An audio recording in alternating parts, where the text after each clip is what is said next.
Thank you, God. Amen. Do you believe it's a good Sunday to be here in church today? Amen. Napakalamig, no? Sino yung nilalamig? Ayan. Pero, yun nga, sobrang grabe yung presence ni Lord. Medyo kaka-recover ko lang ng konti pala mula dun sa worship natin kanina. But it's just so good. What God is doing. Do you believe it? Amen. Sige, manalangin po tayo. Hallelujah, Father God. We thank you, Lord. Kanina pa namin dinideklara, Panginoon, just have your way. Have your way in us, God. Have your way in our lives. Have your way in this room today. Thank you, God, for your thick and tangible presence, Lord, na nararanasan, nararamdaman po namin, nakikita namin, Lord.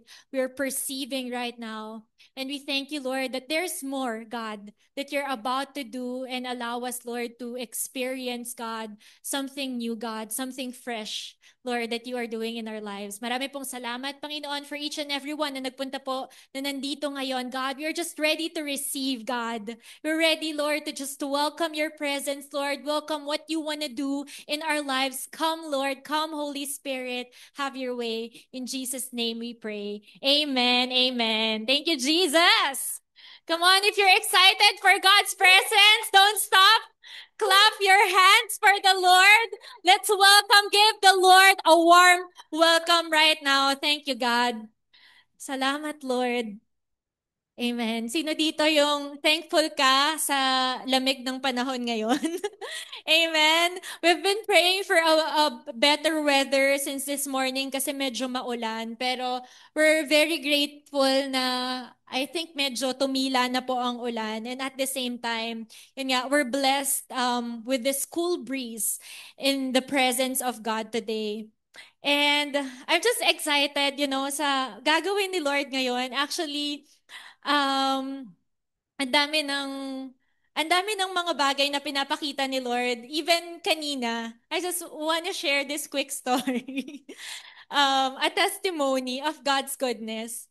Kanina, I was still preparing as I was preparing yung mga anak namin along with dun sa pinagpe-pray namin na healing for Papa. Yung dalawa rin po naming babies, they got sick. Yung bunso namin si Sadie, she is at home right now para makarecover siya fully dahil nilagnat siya and then nahawa si Bora just earlier this morning. And sobrang ang daming nangyayari. Sino dito yung masasabi niya ang daming nangyayari? Yeah. And kanina, sabi ko, dami nangyayari. And I was preparing and talagang merong inilalagay si Lord sa puso ko and naniniwala ko na gusto niyang maiparating at maiparanas sa atin ngayon pong hapon na ito. Amen. And um, actually kagabi pa, habang pinagpipray ko, ito pong service natin ngayon, um, God was just meeting me and I was encountering the Lord's presence as I worship Him. And there's this song that He's been speaking to me. And yun yung kinanta natin kanina, yung Fall Like Rain and yung More of You, yung last two songs po kanina. And I was just, thinking about it. And hindi ko, hindi, hindi pa yun talaga yung line up pa kanina. And I was just telling Pastor B this morning na pwede ba nating i-line up kasi akala ko siya lang yung tutugtog sila ni Roy this morning. And then sabi niya, check mo lang sa GC daw yung line up. Pero hindi na niya ako pinansin kasi paalis na siya for his conference kanina. And then, nagulat ako. Nagulat ako na si Pastor Ann, bigla siyang nag-send ng line-up.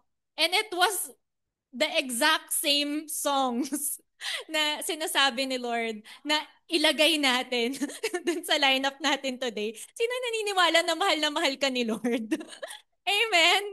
Amen. That the Lord was able to do that in a moment, yung thing na yon na iniisip ko kagabi pa, and nagko-contemplate talaga ako kung ipapa-add ko pa yung songs na yon kasi nga sabi ko, baka hindi nila alam yung songs, baka mahirapan sila sa mga kanta.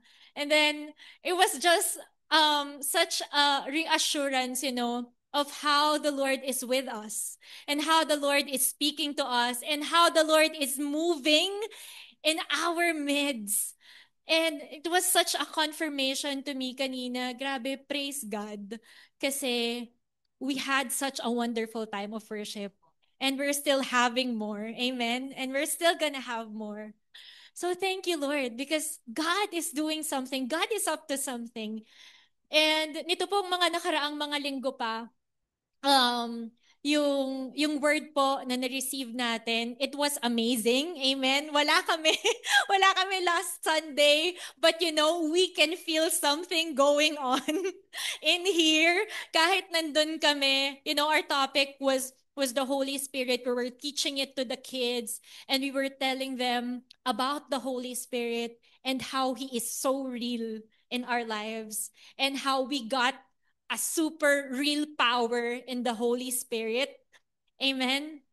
And nakakatuwa lang po no na um wala talagang limit ang Panginoon. Walang hindi kayang gawin ang Panginoon. Amen. And even in that um not exact same place and location, andun si Lord, gumagalaw siya sa buhay ng bawat isa. And ganun din, even for those who are tuned in online, amen, we believe it's the same spirit that is with them right now, even through the screens, na gumagalaw po sa buhay ng bawat isa. And even sa atin ngayon, we're blessed that we're here, amen? Amen. And we're getting ready for something. Meron tayong pinaghahandaan. And that brings me doon po sa word po natin ngayon na get ready for new. Sabihin mo nga sa tabi mo yon, get ready for new. Amen? Amen? Are we ready? Get ready for new. Amen. We believe that there is something new that God is doing and we want to be part of it. Amen. We want to read in Isaiah 43:18 to 19 in the NLT version. Yan, sabi po dito, but forget all that. It is nothing compared to what I'm going to do. For I am about to do something new. See, I have already begun. Do you not see it?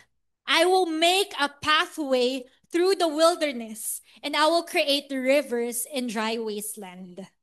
Amen. And in the Good News Translation, because it's so good, gusto ko rin po itong masahin sa inyo. Sabi dito, but the Lord says, do not cling to the events of the past or dwell on what happened long ago, yung mga nangyari na noon. Watch for the new thing I am going to do. It is happening already. You can see it now. Amen. Sabi mo sa katabi mo, now. Amen. There's something that God is doing now. And sabi doon ni Lord, I will make a road through the wilderness and give you streams of water there. Wow, thank you, Jesus. And, this word from the Lord is just amazing. I think at the start of the year, nung nagsimula po yung 2025, I also preached this word on Isaiah 43. And we've heard this word most likely, every year, pagbagong taon. Amen? Pero ngayon, God is showing me this word of God, and it's not yet the new year. Amen? But, hindi po ibig sabihin na hindi bagong taon ay hindi tayo nakakaranas ng bago. Hindi tayo makakaranas ng bago.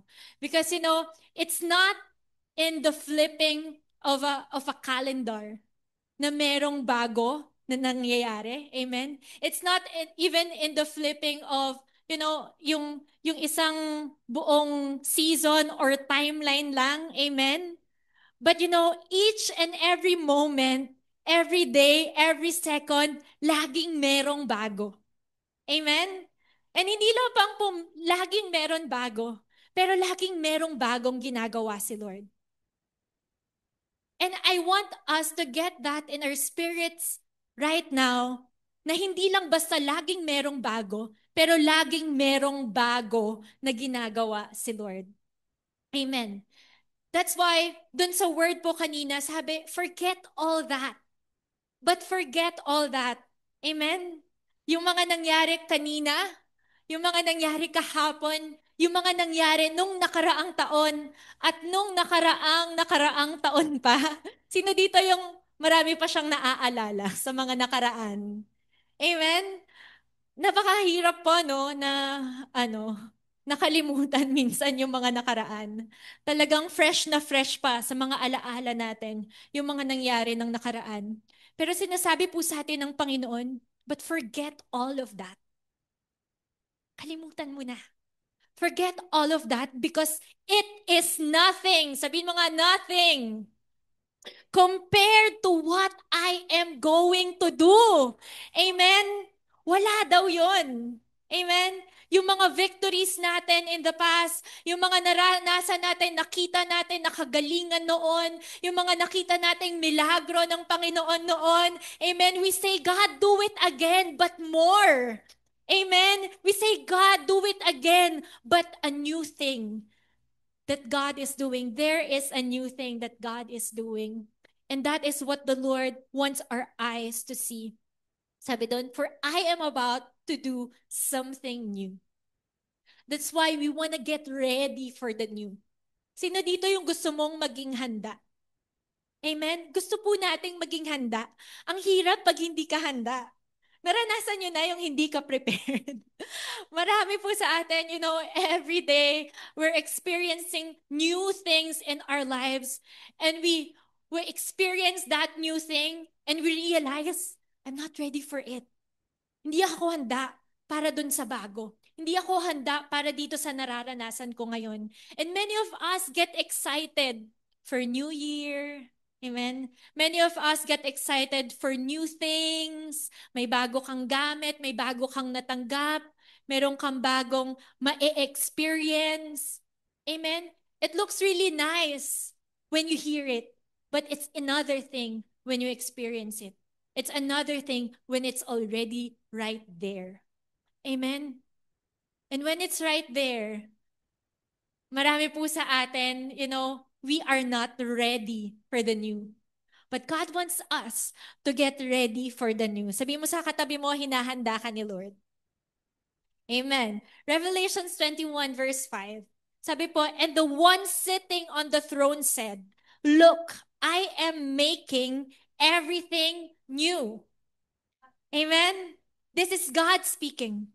I am making everything new. And then he said to me, write this down, for I tell you, it is trustworthy and true. And this has been said, ito po ay sinulat in Revelations, and it speaks of a future time when all of this is over. Yung dito po, yung buhay natin dito, and when Jesus comes back again, sabi ni Lord, I am making all things new. But at the same time, it speaks of the present time. It speaks of the now. It speaks of what's happening right here. That the one sitting on the throne is saying, I am making all things new. Amen. Sinasabi ni Lord sa atin na meron akong ginagawang bago.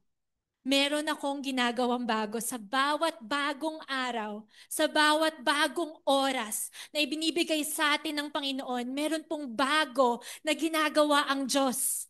Amen? And it's so easy for us na makita natin yung luma, maalala natin yung nakaraan, makita o masense natin kung ano yung mga nangyari in the past. Pero ang sinasabi sa atin ng Panginoon, meron akong bagong ginagawa. And I am making all things new. And as the Lord was telling me this, it was such a revelation to me na sabi ko, Lord, I don't want to miss it. I don't want to miss what you are doing. Because, a lot of us, because of the many things na nangyari, and minsan nakaka-overwhelm yung mga nangyayari, we miss out on what really God is doing and what God is showing us, and we miss to be a part of it. Amen? But God wants us to be able to know that He is doing something new and He wants you in it. Amen? Sabi mo sa katabi mo, gusto ni Lord kasama ka.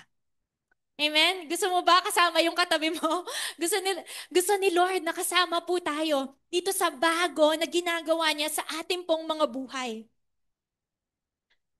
Sabi doon, write this down for what I tell you is trustworthy and true. Amen.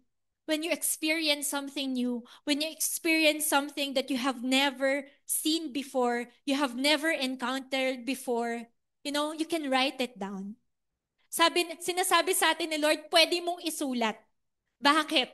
Kasi totoo. Kasi totoo yung ginagawa ko. You ever had that experience? You've seen something God is doing. You've experienced, a word or um, a promise from God na sinabi niya sa'yo and you wrote it down. Sinulat mo, di ba, sa notebook mo, tinype mo, sa phone mo, sa notes mo.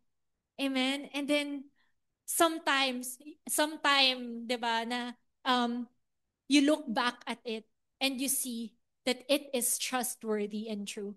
The word of the Lord is trustworthy and true. Amen. Number one point that God wants us to know today is that we must expect the uncommon. Expect the uncommon.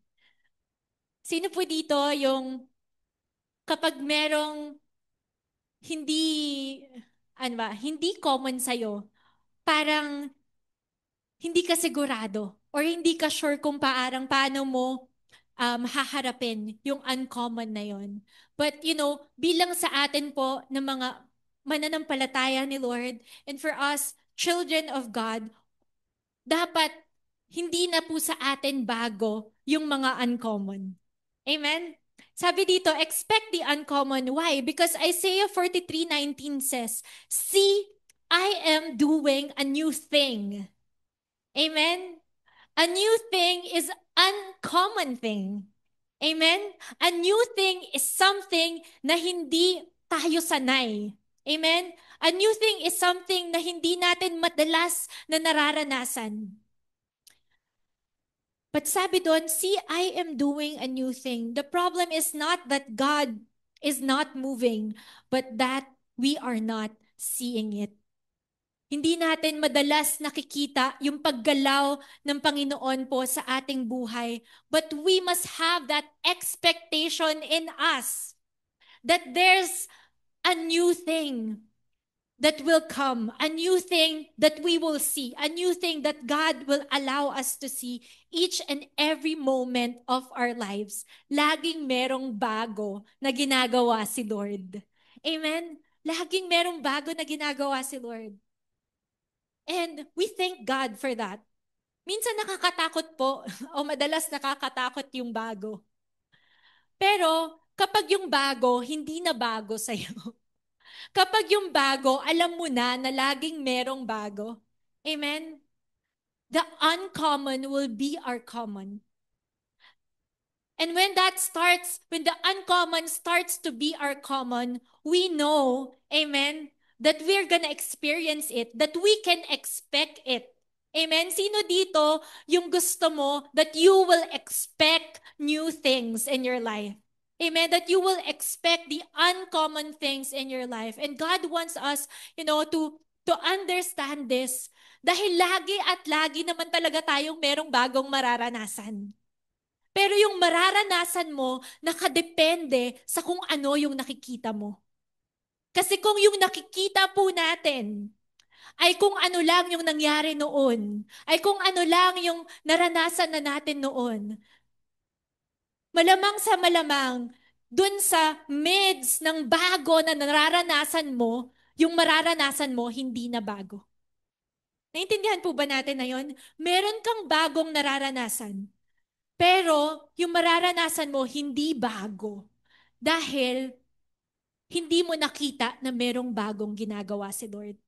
Ang nararanasan mo pa rin yung luma mong nakaraan. Yung luma mo na na suffering, yung luma mo na naranasan noon, na hanggang ngayon dala-dala mo pa rin, na hindi na gusto ni Lord na dalhin mo dun sa bago na pinagdadalhan niya sa'yo ngayon. Amen. Sabi mo nga ulit sa katabi mo, may bago. May bago. May bago na ginagawa si Lord. Sound. Yan. And gusto ni Lord na makita natin yung bago na yon na ginagawa niya. And number 2 point is that we need to embrace the unfamiliar. Embrace the unfamiliar. You know, God said, I will make a road through the wilderness.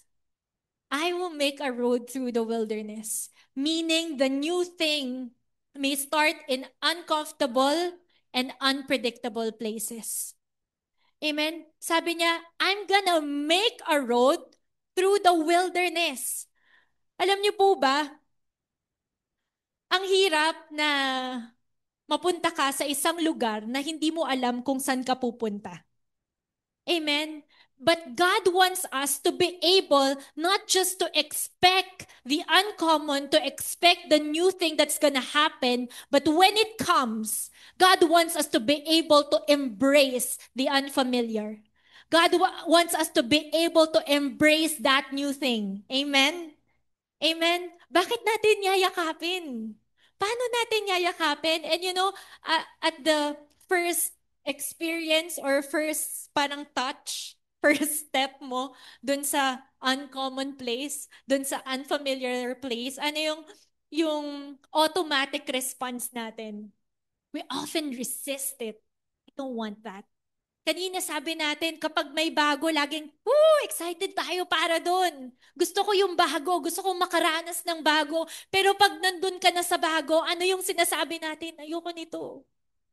Ayoko ng bago, Lord. Ayoko nitong bagong challenge. Ayoko nitong bagong feeling na hindi ko maintindihan. But you know, God allows us to be in those uncomfortable, unpredictable places. Because that's when God starts to show us something new. Amen? Merong bagong ipapakita sa'yo si Lord doon sa lugar na hindi mo alam, na hindi ka pamilyar. Because it's also in that place that you're gonna keep leaning on God, that you're gonna keep calling on God, that you're gonna keep seeking for God in that unfamiliar place. Lord, hindi ko to alam, pero alam ko, alam mo to. Lord, hindi ko to naiintindihan, pero alam ko, saklaw to ng kaalaman mo, ng kapangyarihan mo, ng kadakilaan mo, itong nararanasan ko ngayon. That unfamiliar place, that unpredictable place, you know, that's exactly the place where you will see God move in your life. Amen. It's not a place that we should be running away from, that we should be resisting. Amen. Sabi po dito, don't dismiss the unfamiliar. We have to discern it. We have to discern what God is doing. Lord, ano ba yung ginagawa mo dito sa lugar na to na hindi ko alam at hindi ko maintindihan? You know, eto pong wilderness, sino dito yung alam niya yung story ng mga Israelites when they went out of Egypt and napunta sila sa lugar na tinatawag na wilderness on their way to the promised land? Bago sila makapunta sa promised land, saan sila napunta? Sa wilderness. Amen? And sino dito yung naniniwala ka na yung journey natin na to, itong road na to, itong path na to, kung nasan tayo ngayon, it's on our way to our promised land. Amen? That's where you are at right now. You are on your way to your promised land. But the other news is that on your way to the promised land, there's this wilderness. And every day of our lives, you know, we can feel like we're in this wilderness where you don't know exactly where you are going, where you don't know exactly where you're heading. Amen. But you know who you are with. It's the same thing, you know, the Israelites experience when they went out of Egypt, when they were delivered from Egypt, they experienced the goodness of God in the wilderness. You know, in the wilderness, yung wilderness po, sabi ang meaning po niyan is there is no path, there is no road. Amen? It's a pathless place. Yun yung literal meaning ng wilderness. And when there's no path, when there's no direction, when there's no road, amen, ang hirap na maging nandun sa lugar na yon, no? Kasi hindi mo alam kung saan ka papunta. Nakapunta ka na ba? Or napadpad ka na ba sa isang liblib na lugar na walang daan, walang anything? Amen? Nakakatakot kasi hindi mo alam kung saan ka papunta. But you know, the promise of God, I will make a road in the wilderness. Amen? Saan daw po gagawa ng road si Lord? Sa wilderness. In the wilderness. And that's exactly where we are at as we are on our way to our promised lands. As we are in this wilderness, God is with us. Amen? The Lord's presence goes with us. And He is telling us, I am making a way. Amen? You know, kanina, I was just really praising the Lord how kung paano ko problema yung song na gusto kong ipa-add dun sa lineup. And here I am thinking about it, paano ko siya sasabihin sa worship team and all. And here God is making a way. Amen? And that is what God does. He always makes a way. Amen. And I'm excited for God to make a way out of this wilderness where I am at right now. Amen. Kasi habang hindi mo maintindihan yung nasa paligid mo, habang hindi mo maintindihan kung saan ka papunta, habang lumalakad ka sa mga pangako ng Panginoon, habang lumalakad ka kasama yung presensya niya, magugulat ka. Merong road. Amen. Merong path. Habang lumalakad ka, habang sumusunod ka lang kay Lord. Habang sinasabi mo lang, Lord, tara. Lakad tayo. Tara, punta tayo dyan kung saan mo ko gusto pumunta. And as you are journeying with God, even right there in the wilderness, you will see His presence. You know, in the wilderness, you know how people wander in the wilderness? Kung paano sila walang patutunguhan. Alam niyo po yung pag-wander, ibig sabihin, para ka lang, naglilibot ka lang nang wala kang pinupuntahan. And sometimes, ganun yung pakiramdam when we are in that season or when we are in that place of wilderness in our lives. It feels like we are just wandering. Tapos magugulat ka na lang, ay, dito ka na pala. Ay, andito ka na pala. Di ba? Hindi natin alam kung saan tayo talagang patungo. But you know, while the Israelites in that 40 years, mind you guys, 40 taon po sila nag-wander around sa wilderness. Isipin po natin, year after year, isang taon, after isang taon, uy, parang nakita ko na to ah. Uy, parang familiar to ah. Parang galing na tayo dito ah. Isipin nyo, it was so common to them. They were just wandering around the wilderness. They don't know where they are going. Amen? 40 years, 40 taon. Kada taon, pare-pareho yung mga nakikita nila doon sa lugar na yon kung nasan sila. But it doesn't mean that they are in that wilderness. They are in that place where there's common stuff that they see that they don't experience the uncommon because they have experienced the wonders of God in their wandering in the wilderness. Amen. Paano ko po nasabi yun? They have experienced the wonders of God. Yung mga panahon na wala sila ng makain. There was manna from heaven. Yung mga oras na wala na silang masuot ng mga sapin sa kanila pong mga paa.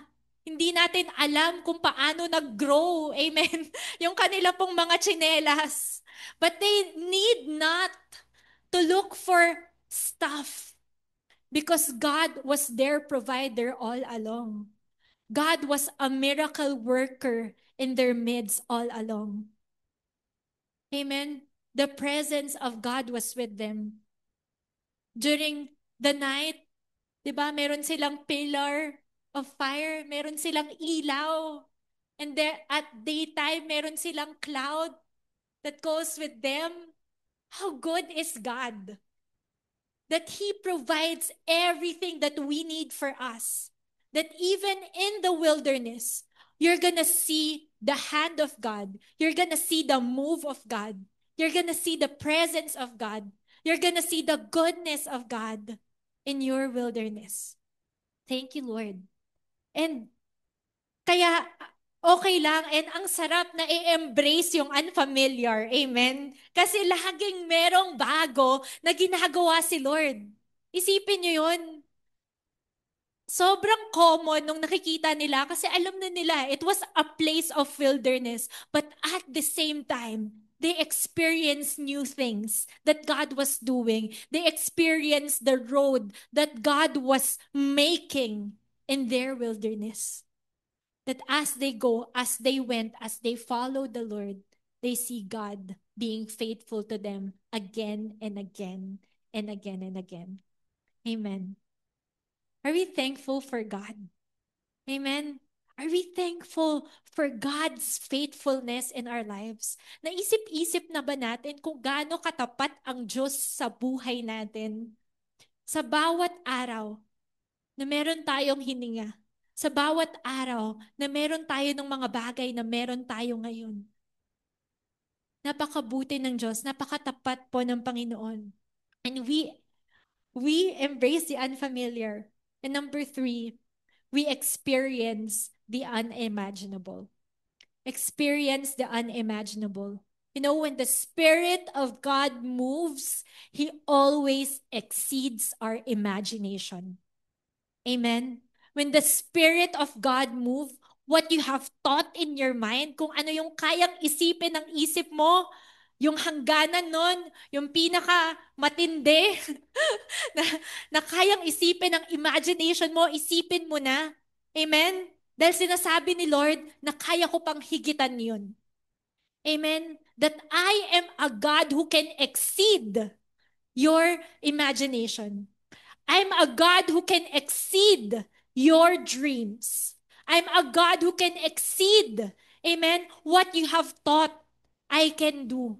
Kung ano yung akala mo lang na gagawin ni Lord, hihigitan niya pa. Sabi mo sa katabi mo, hihigitan niya pa. Amen? Yung ine-expect mo na uncommon kay Lord, kanina sinasabi natin, whatever you are expecting from God, He is a God who does the unimaginable. A God who exceeds our expectations. A God who exceeds our imagination. Ephesians 3:20, NLT version.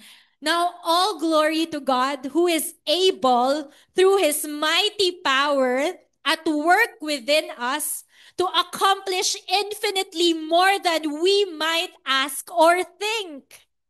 Amen? Yung gagawin daw ni Lord, higit sa kakayanan mo, dahil yung kakayanan niya, amen, ang magiging source mo, ang gagalaw sa'yo.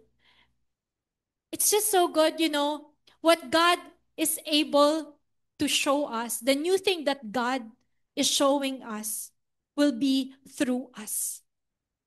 Yung pinapakita sa atin ni Lord, ano pa yung sasabi ko dito? Pinapakita niya na yung gagawin niya, gagamitin ka niya. Amen?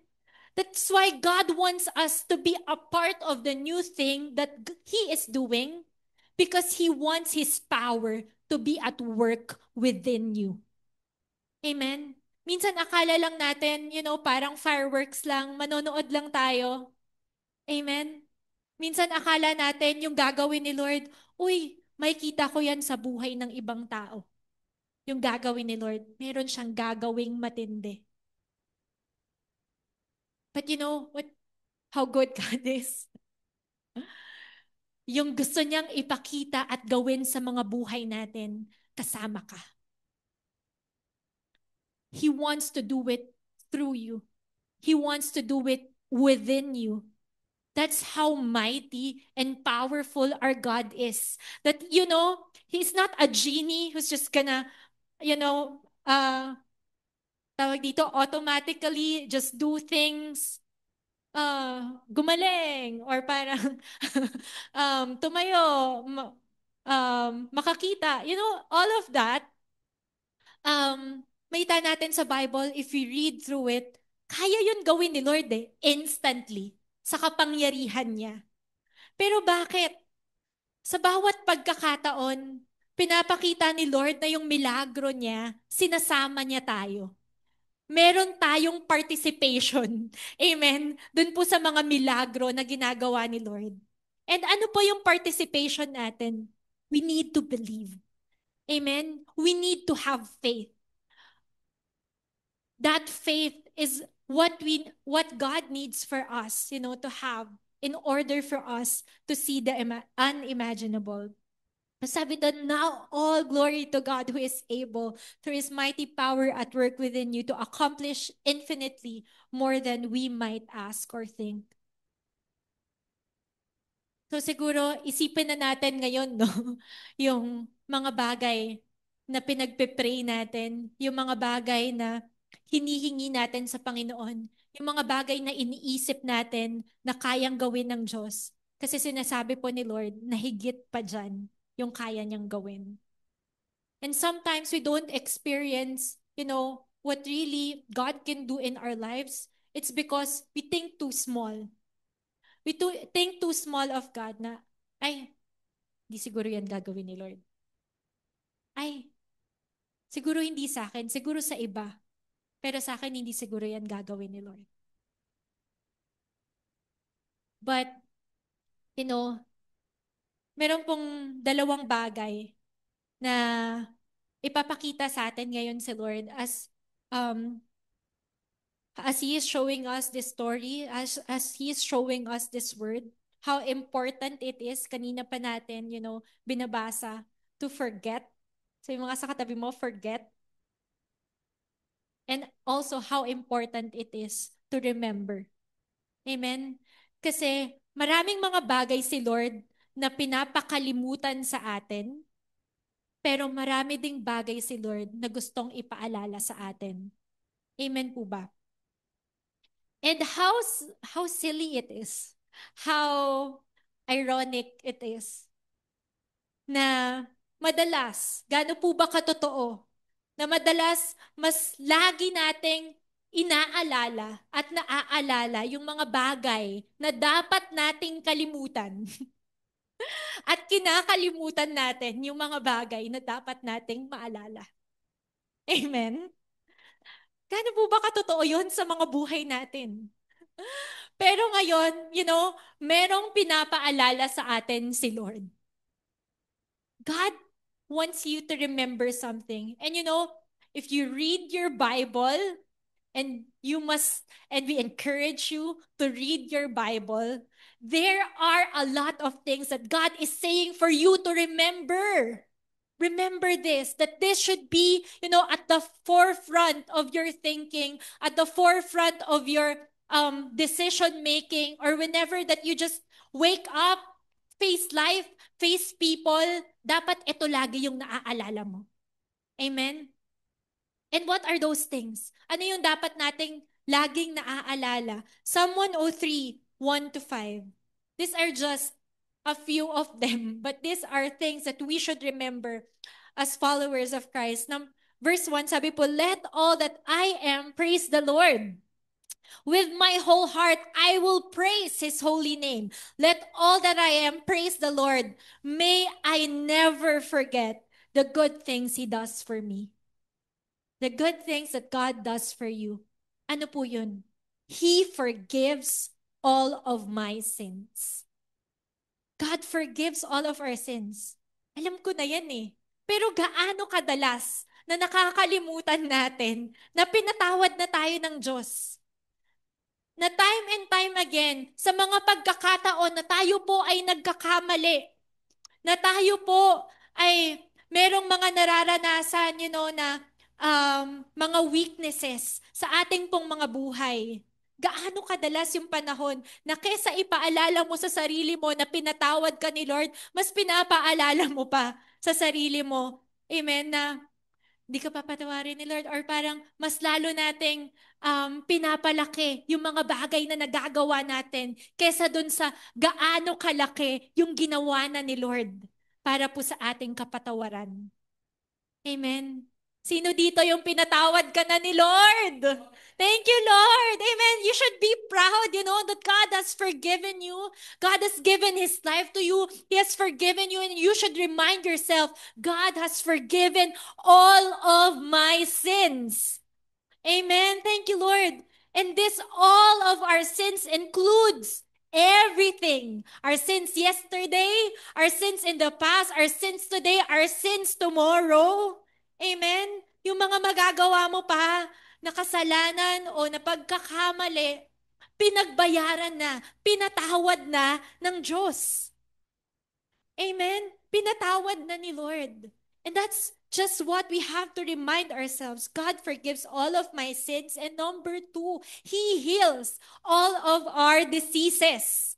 He heals all of our diseases. Our diseases does not come from God. Our sicknesses, amen, it wasn't from God. Every good and perfect gifts comes from our Father. Amen.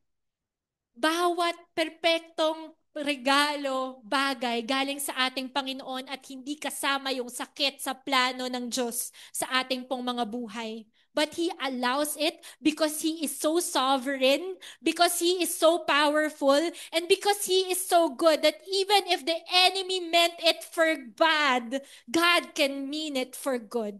God can turn it to good. God can turn things around in our lives. Amen. Na kahit may nararanasan kang sakit ngayon, amen, it will still be for the glory of God. It will still be for the Lord. Mapupunta pa rin yung kaluwalhatian sa Panginoon. And so, even if you feel like anything, even if meron tayong mga nakikita, sintomas sa ating pong pangangatawan, even sa mga pamilya natin, sa mga tao po sa paligid natin, we should not accept it. Amen? Because we know it's not the plan of God for us to experience these things, but we must always believe for the good plan of God, for the healing. He is, sabi ni Lord sa atin, He is our healer. Amen? And even if we experience that here on earth, or we experience it in heaven, He is still our healer. And so we must always believe for that healing that God wants us to experience here on earth or even in heaven. Amen. And number three thing, He redeems me from death and crowns me with love and tender mercies. Wow. He fills my life with good things. My youth is renewed like the eagles. Amen. Ang ating daw pong pagkabata, amen, ay nare-renew kagaya ng isang agila. Wow. That's how good God is. That's the promise of God for our lives. Amen. Sino po dito yung mga senior na? Amen. Walang senior kay Lord. Amen. Every day, our youthfulness is being renewed like the eagles. Even in our 30-something, nasa 30-something na po yung iba sa amin ngayon, nakakaranas tayo ng mga sakit sa likod, nakakaranas tayo ng mga gout-gout dyan, di ba, ng mga sakit-sakit sa buto dyan. But you must continue to declare, God renews my youth like the eagles. Amen? And these feet, these legs are gonna be used for God's glory, for doing the work of the Lord. I always declare that, especially sa amin ni Banner. Pagka tumatakbo kami ngayon na nauuso na yung farm run, farm run sa family. Thank you, Lord. May mga time talaga mafe-feel mo, parang sumasakit yung mga buto-buto mo, but you declare the healing power of God. And I always declare that. And even if ano pa mang yung St. Thomas na maranasan natin, God's word is still always greater. And God's power, amen, is always so much greater than anything that we can experience. So we can expect the uncommon, embrace the unfamiliar, amen, and experience the unimaginable in God. Thank you, Lord. Thank you, God. Alam nyo, dapat talaga tayo magpasalamat kay Lord kasi ang daming bagong bagay at kakaibang mga bagay na nangyayari po sa mundo natin ngayon. Amen? Pero si Lord, pine-prepare ka niya. Maraming mga tao ngayon, they are not prepared for what they're gonna experience. But God, in His goodness, He prepares us. He prepares us. Amen? Marami pong mga tao ngayon, they are preparing a go bag just in case na magkaroon ng earthquake ulit. Tama po ba yun? But tayo, meron din tayong spiritual go bag. Amen? And God wants us to be prepared for the new thing that He is doing. So we must pack our spiritual go bag na anytime na makita mo, oh, ito na yung bagong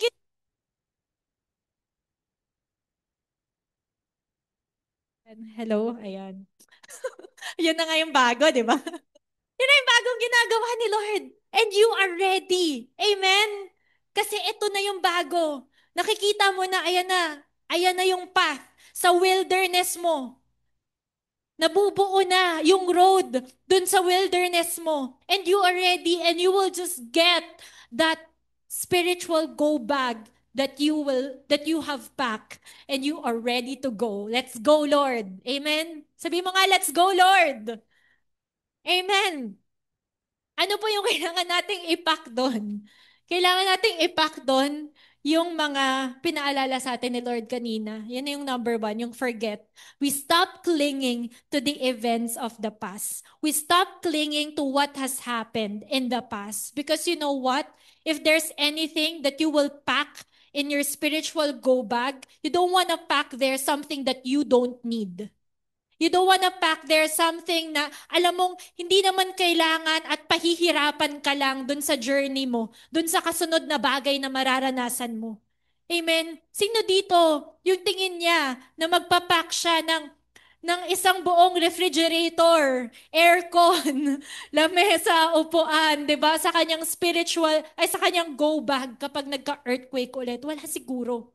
Itong mga heavy na mga bagay na ito na hindi na natin kailangan, na nagpapahirap sa atin, na nagpapabigat sa ating pong mga buhay, sabi mo sa katabi mo, wag mo nang dalin.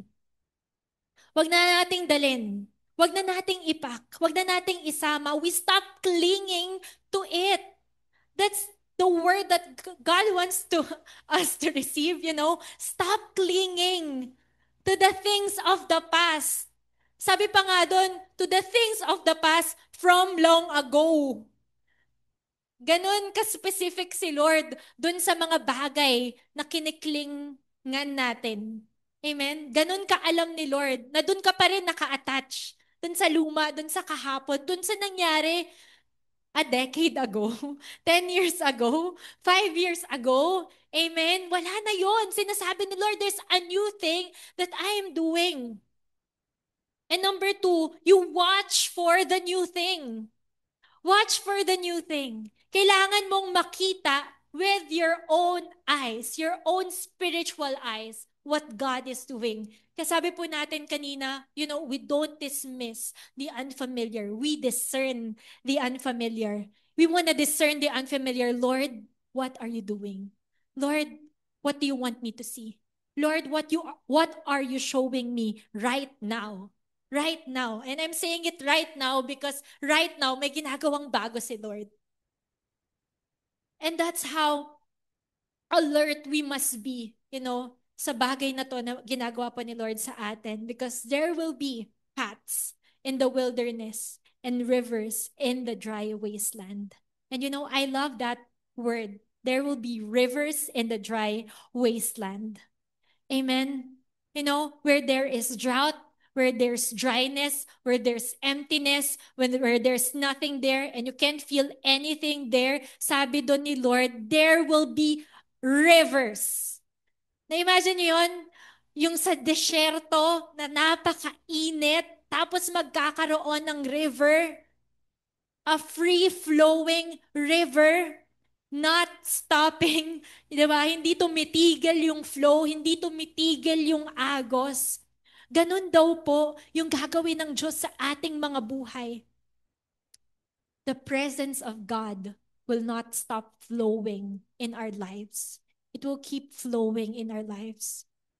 As we cling onto God, as we watch the new thing that He is doing, He will create paths in the wilderness and rivers in the dry wasteland. So forget what needs to be left behind and remember the goodness of the Lord that prepares you for what is ahead, for the new thing that He is doing. We forget all that and we remember the goodness of the Lord that will prepare us. Alam nyo, yung pag-alala nyo sa kabutihan ng Panginoon, ito yung maghahanda sa inyo. Because when you go there, when you are right there in the new thing, in the new place where God is bringing you, you will remember, God has been good. God has done this. Amen. And He will do it again and more. Amen. And He will do it again and more. Acts 2, 1-4. I will end in these verses in Acts. And it's just so good na we're gonna be ending in these verses. Acts. Because in the book of Acts, this was where the outpouring happened. The outpouring of the Holy Spirit happened. And, yung nasa-sense ko lang po din, itong mga nakaraan na ginagawa ng Diyos, is that, yun nga He wants to prepare us for something. He is indeed preparing us for something. There's already been new things na nararanasan natin ngayon. And at the same time, sinasabi ni Lord na meron pa, marami pa, tayong mga bago na mga mararanasan. And in all of these things, He is preparing us. Amen. And I don't know exactly, what new thing God wants you to see. God is preparing you for. Even sa akin, sa bawat isa sa atin, di natin exactly alam itong bagong bagay na ito. Amen. Pero hindi na tayo magugulat. Amen. Kasi alam natin na lagi namang nanggugulat si Lord. Hindi na tayo magugulat na meron tayong mararanasan. Hindi na tayo magugulat na merong trial. Hindi tayo magugulat na merong bago. Amen? Because we know in that new thing, the Lord is right there. And in the book of Acts, sabi po dito, Acts 2, verse 1-4, on the day of Pentecost, all the believers were meeting together in one place, just like this one. And suddenly there was a sound from heaven, like the roaring of a mighty windstorm, and it filled the whole house where they were sitting. Then what looked like flames or tongues of fire appeared and settled on each of them. And everyone present was filled with the Holy Spirit and began speaking in other languages as the Holy Spirit gave them this ability.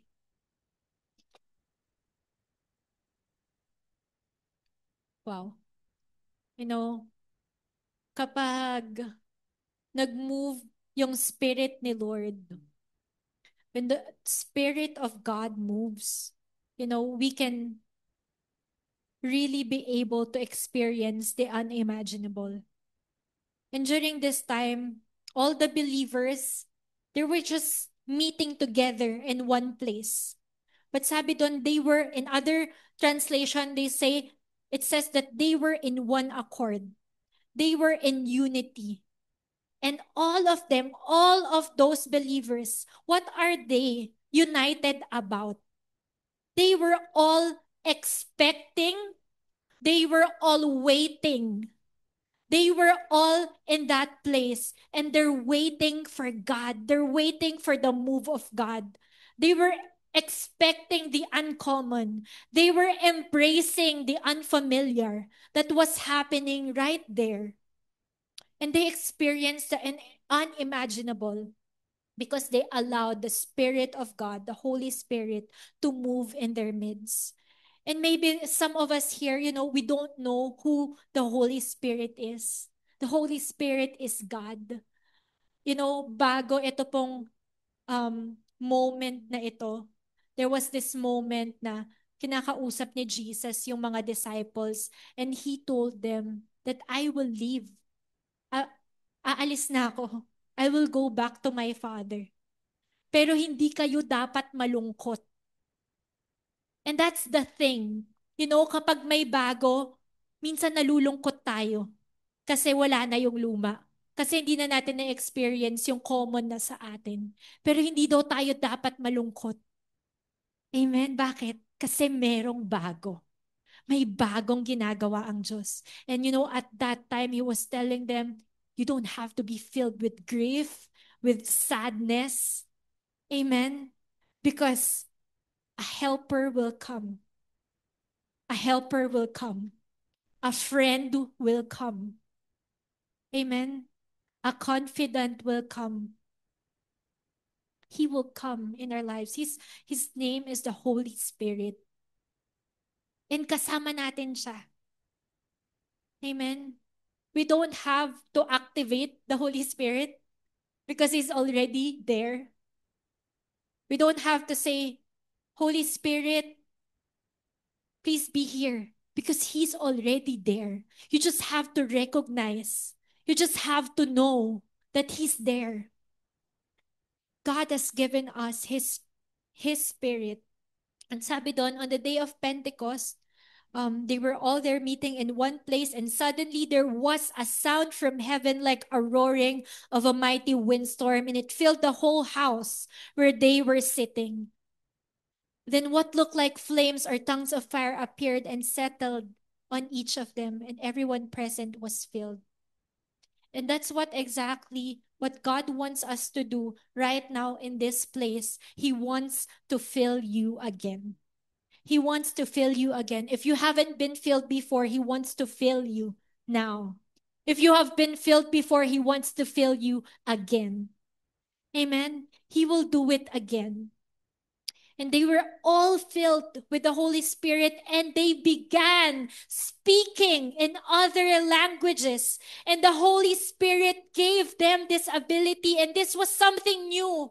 Hindi pa nila na-experience, ano itong bago? Ano itong bago? But they know, they have discerned, they expected, they have experience, they have encountered the presence of God, and they know something new. There's something new that God is doing, and they knew right then, this is God. And napaka-importante po nun, mga kapatid, pag may bago tayong mga bagay na nararanasan, kahit anong sitwasyon na meron tayo, dapat alam mo pag si Lord to. Si Lord to. And so you will not be afraid to step out and do what God wants you to do because you know si Lord to. And that moment, they were able to know, they were able to, to be ready kung ano yung nakita nila, kung ano yung nararanasan nila. They were able to embrace it and see something na hindi pa nila nakita before. Why? Because they were ready for it. They prepared themselves for it. They expected the uncommon, they embraced the unfamiliar, and they experienced the unimaginable. And ganun din po sa atin, maybe maraming mga bagay ngayon, paulit-ulit na lang natin na ginagawa. Paulit-ulit na lang natin na nararanasan. We're going in circles, we are wandering, but God is giving us a direction. And that direction, you're gonna see it as you move. You're gonna see the move of God as you move, as you step out, as you believe, as you hold on to the promises of Christ, as you trust God again, as you allow yourself to be filled again, as you open up your heart to Him. That's when you will experience Him. Minsan hindi natin nararanasan si Lord. Bakit? Kasi sarado yung puso natin eh. Sarado yung isip natin eh. Ayoko niyan. Ayoko ng bago. Ayoko ng hindi ko alam. Ayoko ng hindi ko pa nakikita noon.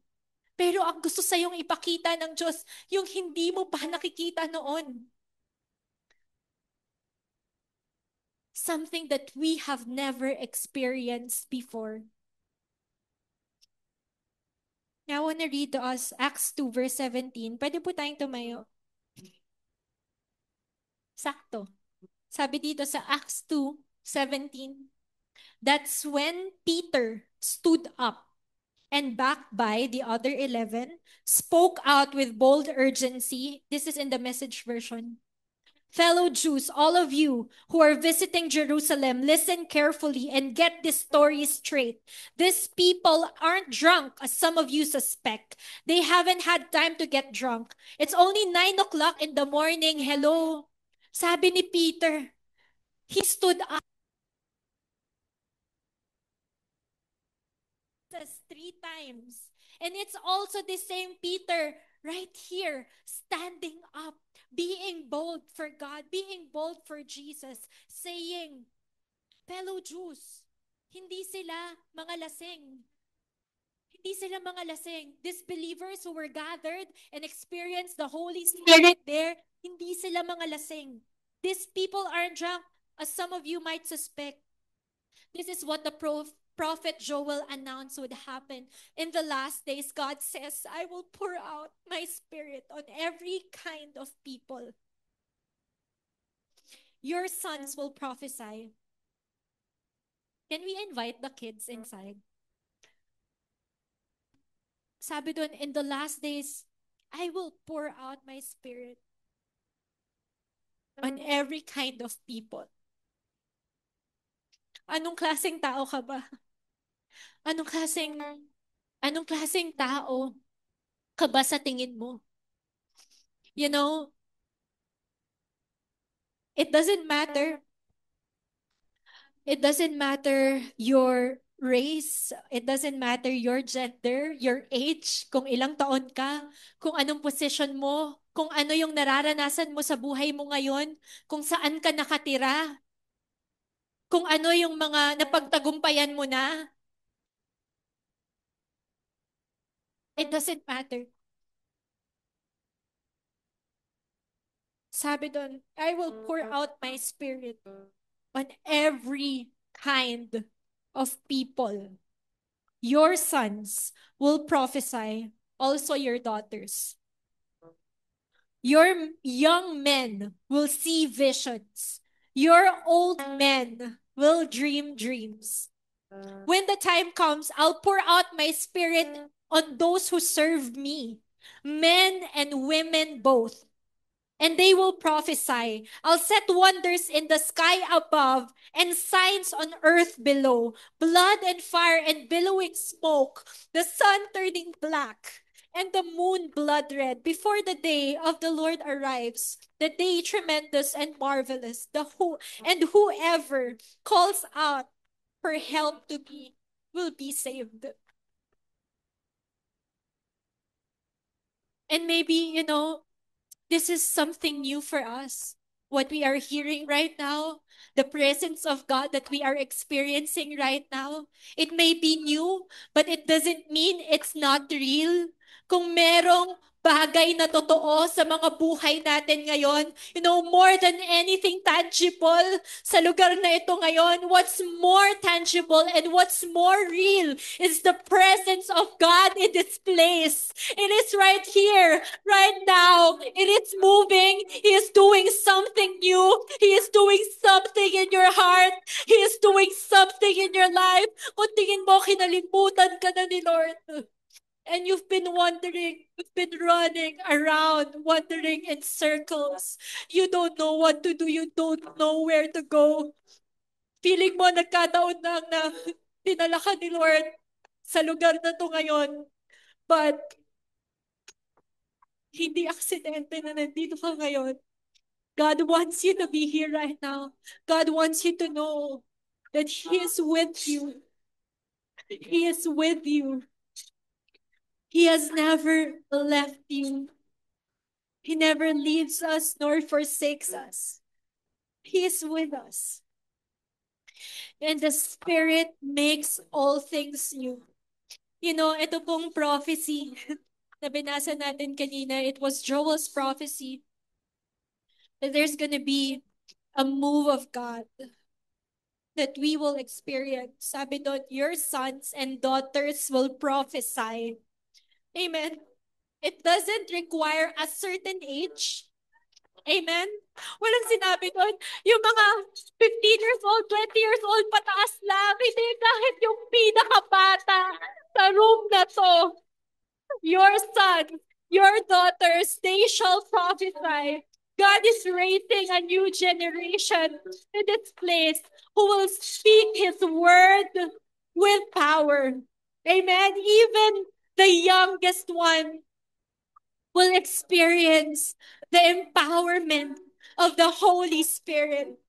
Your young men will see visions. God is giving these young people right here, kung merong mga youth dito, He's giving you new dreams. He's giving you direction. Amen? Kung tingin mo wala kang direksyon, kung tingin mo wala ka ng pangarap sa buhay mo, the Holy Spirit will give you new dreams. Will give you dreams. Will give you direction. Sabi, your old men will dream dreams. Amen. Any old men in the house? Amen. This seasoned saints that we have here in this room, they're gonna see revival. Amen. They will not retire. Amen. They will not retire. They will not die even. Amen. They will not die. They're gonna see. They're gonna see what God is doing in their lives, in this church, in our families, in our community, in our nation, in our world. Amen. Hindi nalilimitahan ang Diyos sa ginagawa niyang bago. Akala natin nandito lang tayo sa church room na ito kung nasan tayo ngayon. But you know what, God, the new thing that God is doing, it's beyond. It's way beyond these four walls right now. Amen. And God wants you to be able to know, to discern, to be prepared for the new thing that He is showing, that He is doing, because He wants you to be a part of it. Amen. You will be a part of it. Amen. You'll be a part of what God is doing. Thank you, Lord. Thank you, Lord, na hindi ka lang merong ginagawa na bago sa aming mga buhay, pero kasama kami sa mga bagong bagay na ginagawa mo.